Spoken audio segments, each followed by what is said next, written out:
दोस्तों आज के वीडियो का विषय है नास्तिक होना या नास्तिक किसे कहते हैं।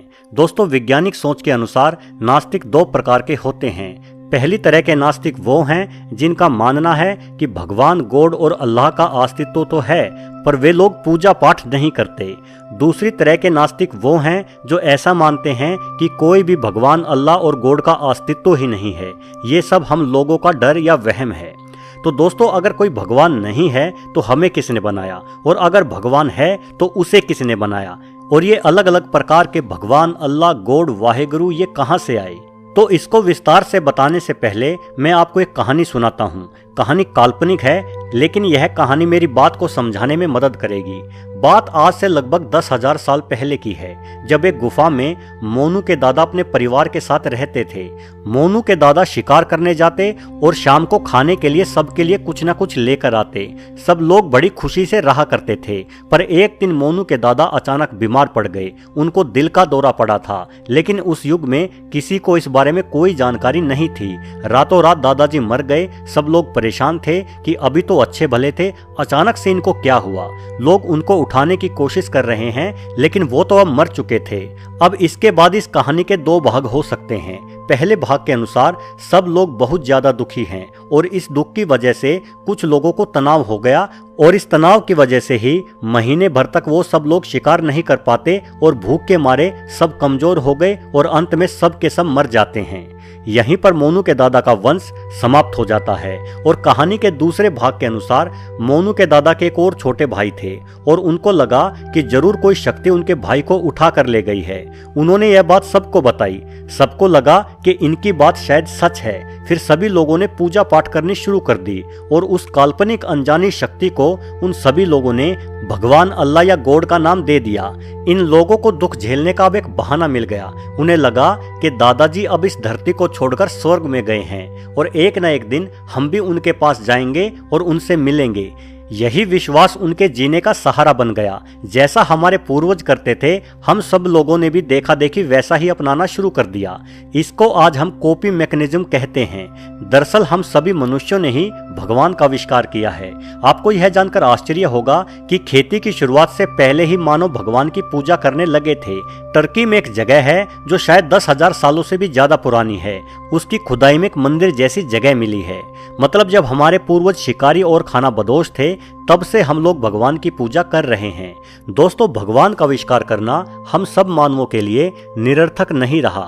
शायद इसी कोपिंग मैकेनिज्म की वजह से मानवों का विकास हो पाया है। इसी भगवान के डर से शायद लोग एक दूसरे के साथ उतने खराब तरीके से पेश नहीं आए जिससे समाज बना और आज तक चल रहा है।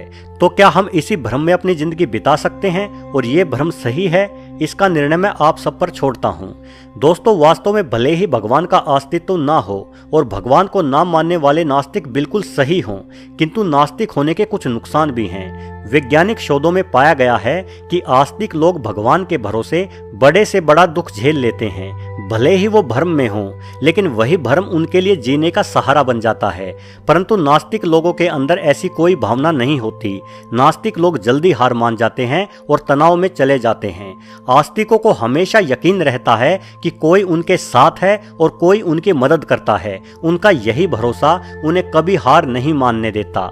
दोस्तों एक सवाल ये भी उठता है कि जब भगवान नहीं है तो ये ब्रह्मांड कहाँ से आया?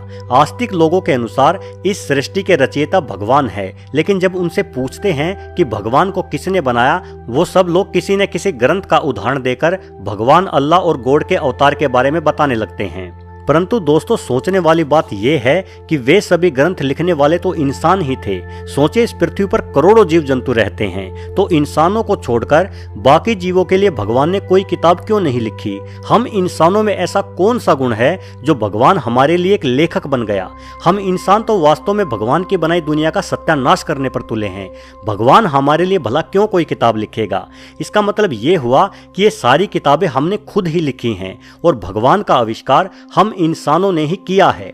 विज्ञान के हिसाब से इस सृष्टि का निर्माण बिग बैंग थ्योरी से हुआ है और इसका प्रमाण है कॉस्मिक माइक्रोवेव बैकग्राउंड रेडिएशन, जिसको हम माप सकते हैं। लेकिन बिग बैंग से पहले क्या था उसकी अभी तक खोज जारी है।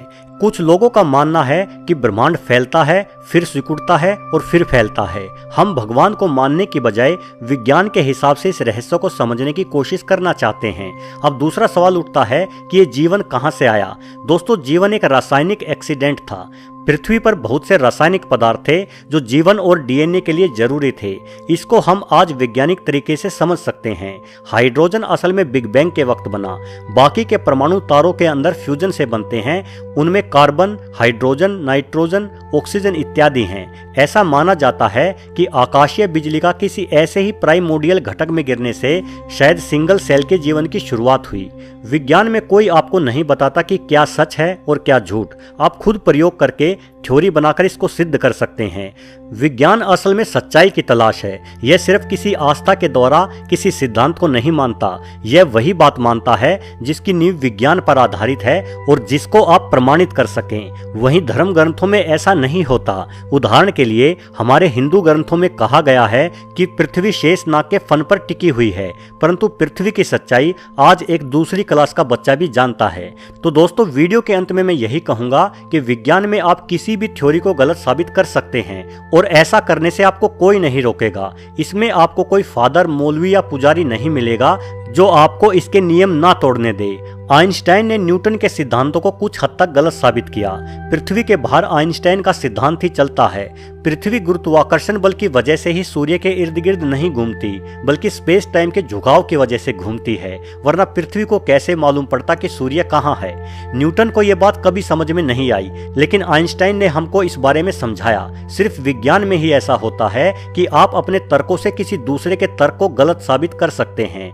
मंदिर मस्जिदों में ऐसा बिल्कुल भी नहीं होता। अगर आप वहां भगवान पर सवाल उठाएंगे तो मौलाना पुजारियों का कहर आप पर टूट पड़ेगा। मेरे अपने मत से भगवान पर यकीन हमें हिम्मत देता है, इसलिए भगवान पर यकीन जरूर रखें, लेकिन अपनी वैज्ञानिक चेतना को कभी नहीं मरने दें, क्योंकि वैज्ञानिक चेतना ने ही आज हमें विकास से गुजारते हुए यहाँ तक पहुँचाया है। वीडियो को आखिरी तक पूरा देखने के लिए आपका बहुत बहुत धन्यवाद।